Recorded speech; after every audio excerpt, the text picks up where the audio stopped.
let's move on and let's talk about the news. We haven't done too much news in the last couple of weeks, so we have a few items right now. Even with the quarantine, there's still some things happening in the gaming world. Good evening, Mr. and Mrs. Alpha South American. All the ships and clippers at sea. Let's go to press. News. First up, the big news of the day is that there is a game coming out called Small World of Warcraft. Yes, if you like Small World or if you like Warcraft, you're probably going to end up getting this. Not much to say here. It is Small World. The game is very, very Small World-y, except that it is rethemed for World of Warcraft, and it seems like the powers and the things that each group is going to be able to do will be tweaked and be different to match the World of Warcraft. Do you ever play World of Warcraft, Jennifer? Do I have to admit it? Yeah, I'm asking. Because I never have. I think I have over 300 days played. Really? World of Warcraft. Is that right? I started playing the first week it was released, yeah. The next expansion will be the first expansion that I'm not buying. Oh, okay. All right. Yeah, I'm finally over it. Now, here's the question, because some people on the Geek have been, they saw this release come out and they were like, who asked for this? Like, who wants this? My question for you, you play World of Warcraft. You're into World of Warcraft. You're also into Euro games. Is this of interest to you? Well, I don't like the core game, so no. Okay, there you go. You know what I mean? I think I would be more interested had they gone with a more adventure format. Like, let's say like they adapted Too Many Bones or World of Warcraft to Too Many Bones. That'd be cool. I'd be on that. Yeah. That's exactly what I think it is. It's that they're taking World of Warcraft and they might as well make Warcraft Monopoly, right? Because the game doesn't fit the IP, right? Right. Yeah. Yeah. No, but seriously, could you imagine all the Warcraft classes as Too Many Bones classes? Wait. Wow. They almost are already. I mean, there's so much in that game that seems to already fit the World of Warcraft. Certainly the style and the tone of it. Right. Yeah. And all they got to do is tweak it a bit and we'd be good to go. And they would sell the heck out of that, too. They would sell that. Oh, I think even at that price point. Well, we're gonna have to talk to those folks and see if they can get that. Well, I guess it's gonna be harder to get that license when they just licensed a different game. But you never know. Right. You never know. And also, Small World is a board game. Too Many Bones, I think you could argue, is almost like a chip game or a stacked game. It's not. The two games and their fans don't overlap. I think that's true. Yeah, I think that's totally fair.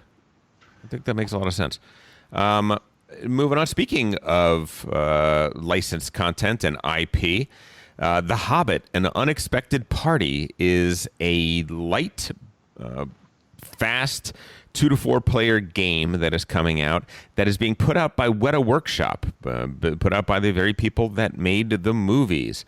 Essentially, it is set in the opening scenes when the 13 dwarves arrive at Bag's End, and Bilbo hates it, and you're earning points by performing lines of the song, The Things That Bilbo Baggins Hates. The game ends when all 15 lines are spoken, and you're moving around your pieces around his Hobbiton, Bag End, whatever, and trying to get the things that he hates and do the things that he hates, something along those lines.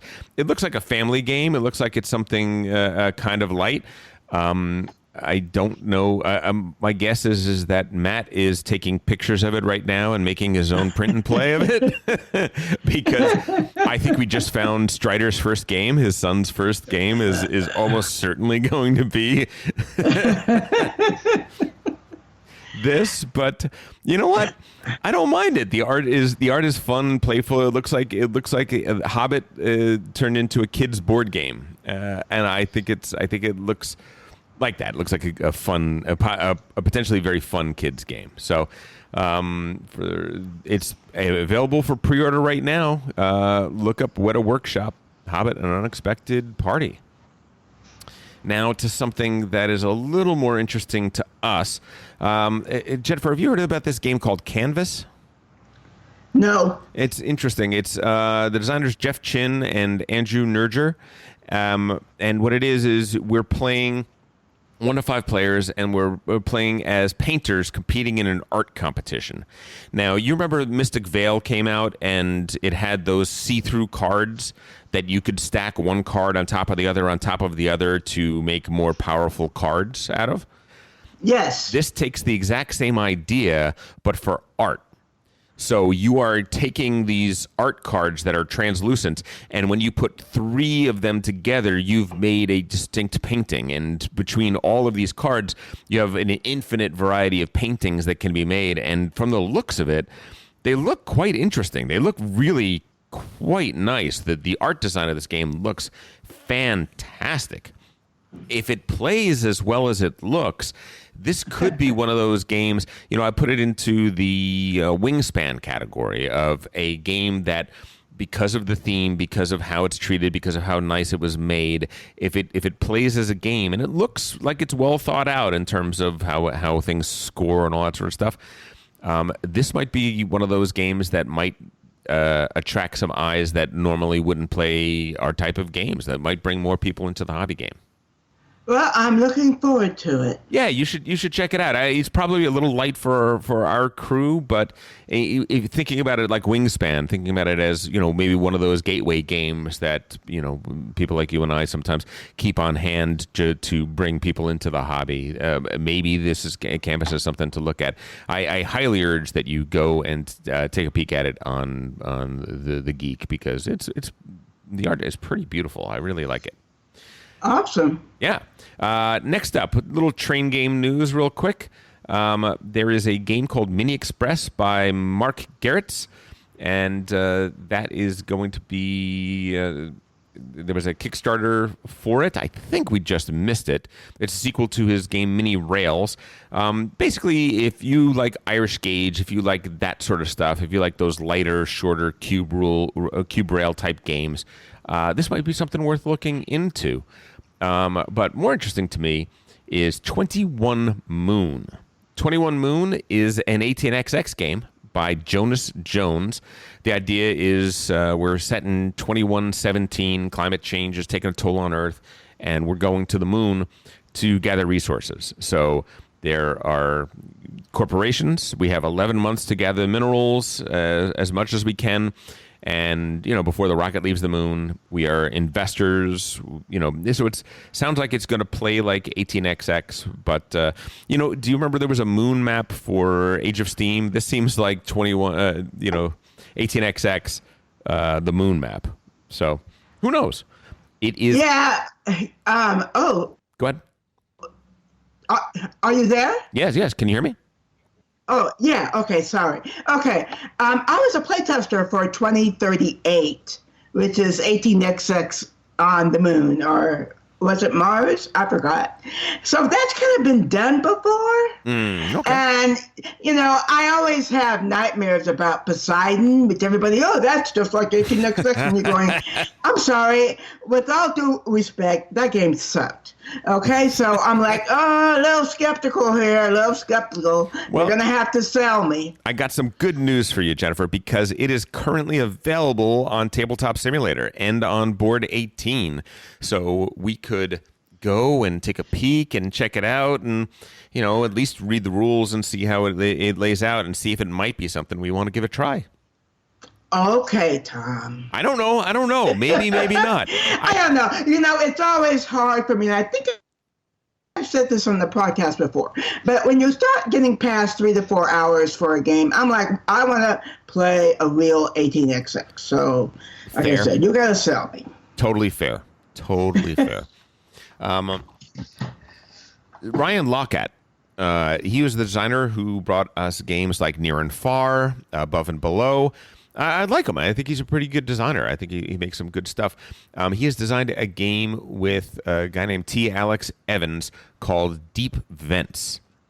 And the idea is along cracks in the ocean floor, there's all this heat that is coming up. There's microscopic bacteria and extremophiles that live there.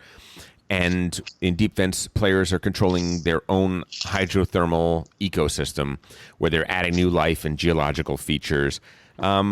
It's a tile drafting game, and I don't know how it's going to play. All I'll say is that Ryan Lauka's a pretty good designer, and I certainly like very much the idea of the game. The setting of the game is something I haven't seen before. Knowing just a tiny bit about that setting, those vents are just, 1 inch to the left, and you're in a completely different ecosystem than 1 inch to the right. And so if the game plays like that, where it's a very fragile sort of system, that could be really, really interesting. I think it's... Yeah. I don't know. I've never liked any of his games, Tom. They're lighter than we play, and they also have a story element, which isn't necessarily our bag. Would you say that's correct? I don't know. I just the professor likes his games. Eric. Yeah, Elder. yeah. I played his games with Elder. Right, and it's like wake me up when it's my turn. Well, with that stirring endorsement, the Deep Vents is going to be out August 5th, 2020. But Red Raven, who is putting this game out, Red Raven's website may have games coming out in the next few weeks. So not a lot, but if you're a Ryan Lauka fan, how about you check that out and see? You might be able to get in on Yeah. Absolutely. Folks, when I don't like a game, it doesn't mean the designer is terrible or how dare he. No, it's just, everybody has choices. And he seems to be very widely liked and enjoyed. I just don't care for his games. That's all.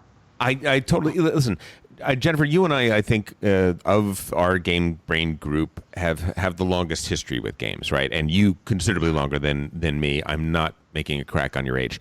But I do think that there is something that happens when you've been buying, collecting, playing, analyzing games for 20 years, 30 years, that sort of stuff. I think your no button becomes a much quicker press. Right, the level at which the minimum bar you have to get over for me to think this game might be something I'm going to want to have in my collection long term starts to get pretty high, because you know what you like, and you have you're like, well, this is kind of like this, and this, and it's not better than any of those three. So why am I continuing to play it? Right, that kind of thing. Exactly, and especially I think. I know in these times that some of you guys are getting more plays in, but I'm not. And so, I'm, just the game has got to be good right now for me to play it. I'm not going to waste time and effort and stress. I find Tabletop Simulator to be pretty stressful personally. So if I'm going to play something there, it's going to be good. It's just how I feel. I hear that. Moving on to something that's on Kickstarter right now. As of the time we're recording this, 16 days left to go. It'll be about 13 days left to go when this episode drops. Maharaja. We talked about Maharaja a month or two ago. Had no idea that it was about to be redesigned and re-released when we started talking about it. It was literally brought up in the context of hidden gems, like what are the games that you don't get to the table very often, but you really, really liked and were totally just lost to people. And one of mine was Maharaja. It was a Wolfgang Kramer, Michael Kiesling design. So, I mean, they're rock stars in my book.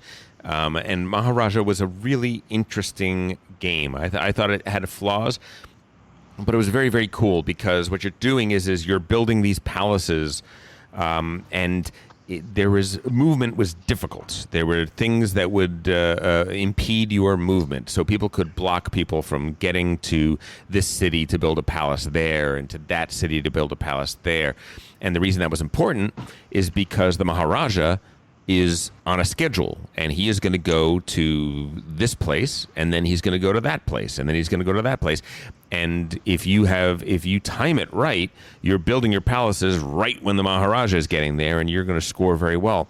One of the more interesting things about it, though, is that there was a mechanism. It was an action selection disc, so everyone would select their disc in secret, and there were 2 arrows on each disc, so you could choose 2 actions. Everybody flips them up. One of those actions is to change the Maharaja's schedule. Literally change the order in which the places that he's going to go. And I just thought that was great. Well, it turns out that they are re-releasing it, and they are updating it with the help of, it is being redeveloped by Simone Luciani himself. Cranio Creations has Simone basically looking at all sorts of games that they can update and maybe change in small ways to make the game go better. And I got to tell you, Maharaja is one of those games that was so close to being amazing.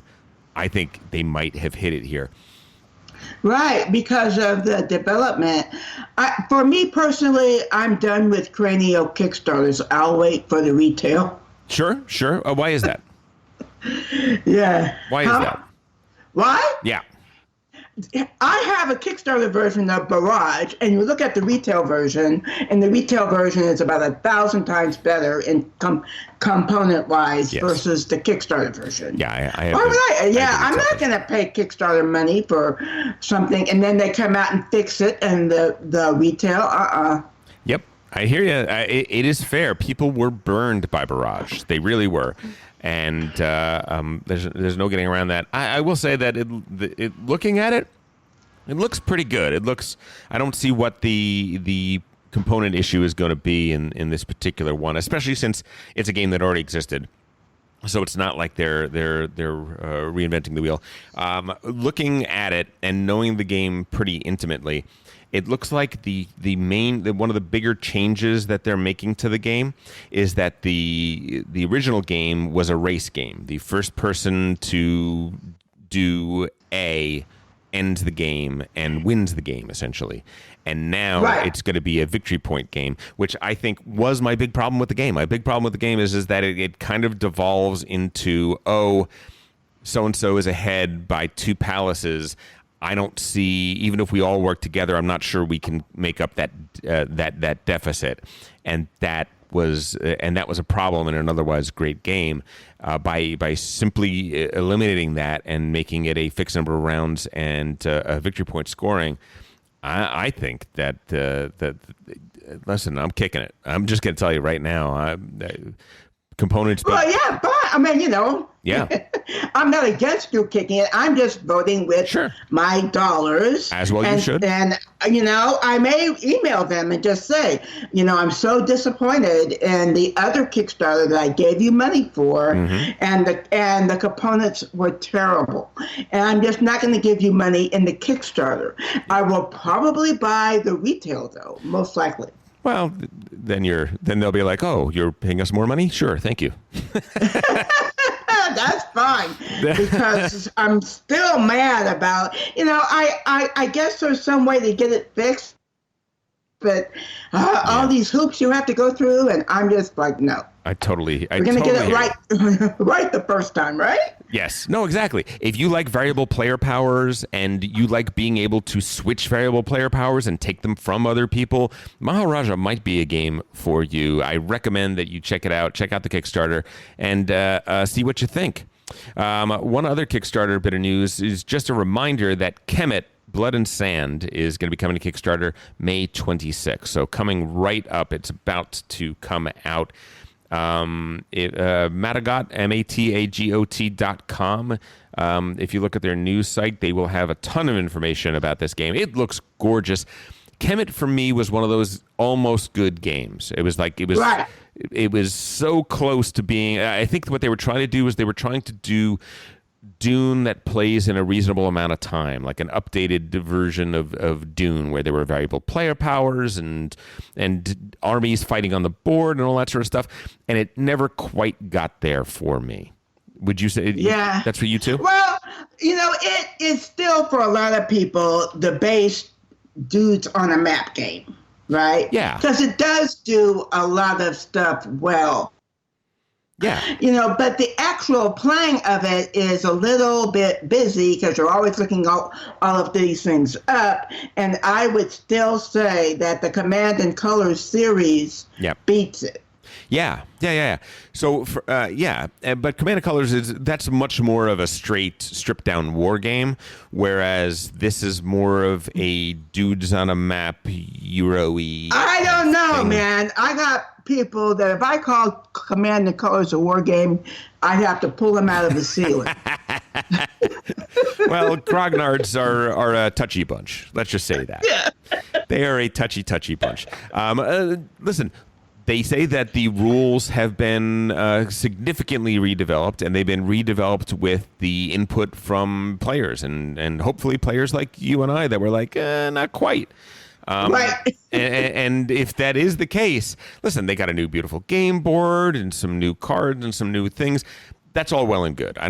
To me, the look of the board and the minis, that's a tertiary concern for me. My main concern is how does the game play? And the first thing they talk about is that they're changing how the game is played, and they're trying to really dial in what is going to make this game great. So I thought that they were close enough on their first try that I'm not sure I'm going to back it, but I'm very much looking forward to playing it. I definitely am going to play Kemet Blood and Sand because they were close the first time around, and who knows? I don't think it would take too much to turn Kemet from a also ran so close but didn't quite make it game for me to a game that I want in my collection. Well, are either you or Matt getting it? I don't know. I got to talk to Matt about that. I guess one of the two of us is going to have to bite the bullet and get it. I think he always liked Kemet, so my guess is that he's going to be back on this one. Plus, it's got miniatures, so that's right. We have an unspoken understanding that if it's got pretty miniatures, that he gets that, and for me, it's optional. And if it's about the German parliamentary election system, I have to get it, and then for him, it's optional. I see. Okay. Bad news at Kickstarter, though. Kickstarter is going to be laying off 40% of their employees because coronavirus. It is a sad thing.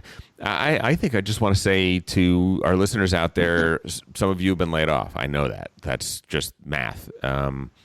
And some of us are, have had, I've had projects that have gotten stopped or delayed because of this.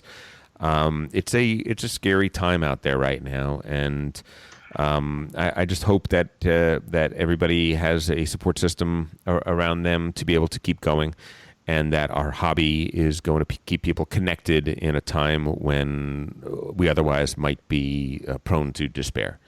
And I hope that everyone is doing well, and I hope that the Kickstarter employees find their way back to employment at Kickstarter or elsewhere very soon. I know Kickstarter recently unionized. And the good news of that is that the union is negotiating with Kickstarter as to severance and so on and so forth. Had this happened a year ago before unionization, these 40% of employees might have been given virtually nothing and just kicked to the curb. So I'm a big believer that workers need some protections in this time and in this space. And I'm really glad that even though it's a difficult thing to get laid off, that hopefully they will have some protection that the union provides. Yeah, absolutely, positively. I mean, no question. And last but not least, Capstone. Capstone has probably become my favorite publisher. I think that they have been on such a roll lately. I mean, everything they've touched has been just amazing. They've partnered with Feuerland Spiel, and they are now going to be publishing future editions of Terra Mystica and Gaia Project, which I think is great. I don't think it's going to change anything. I don't think they're planning on changing either of the games. I think they've just stepped up to become the publishers of it. And I think Feuerland Spiel, were they in the behemoth that is Asmodee? Do you know, Jennifer? Yeah, pardon? I'm sorry. Was Furlan Spiel, were they part of Asmodee? No, they were, okay, so Asmodee, as far as I understand, was the licensed distributor for their games through Z-Man. Yes. But right? now by moving to Capstone. And so now, I'm sorry. No, go ahead. Okay. So now, I can't pronounce the name, Furlan? Furland. Was free to negotiate other distribution companies. Good. And so they negotiated with Capstone for those two games. It is interesting. That is my understanding. I think that's great.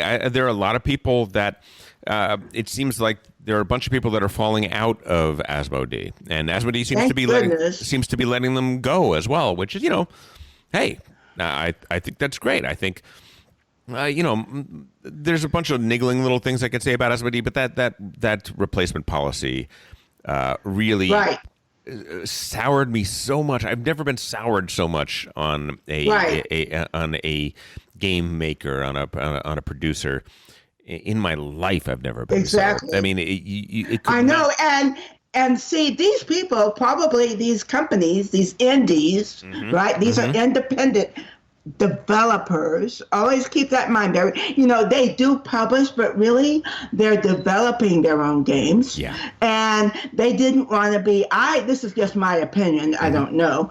I don't think they wanted to be part of that they wanted to be customer friendly, that they understand that this hobby is not like some well-established hobby where they can just, turn their nose up at the people participating, and they didn't want to be part of that. I think you're right. We don't know that for sure. We have no idea. It could be a million different reasons why a bunch of designers and companies are leaving the Asmodee ecosystem, but it could very well be that. It could be that they're kind of turned off by what Asmodee is becoming, because it's not exactly what they promised they were going to be.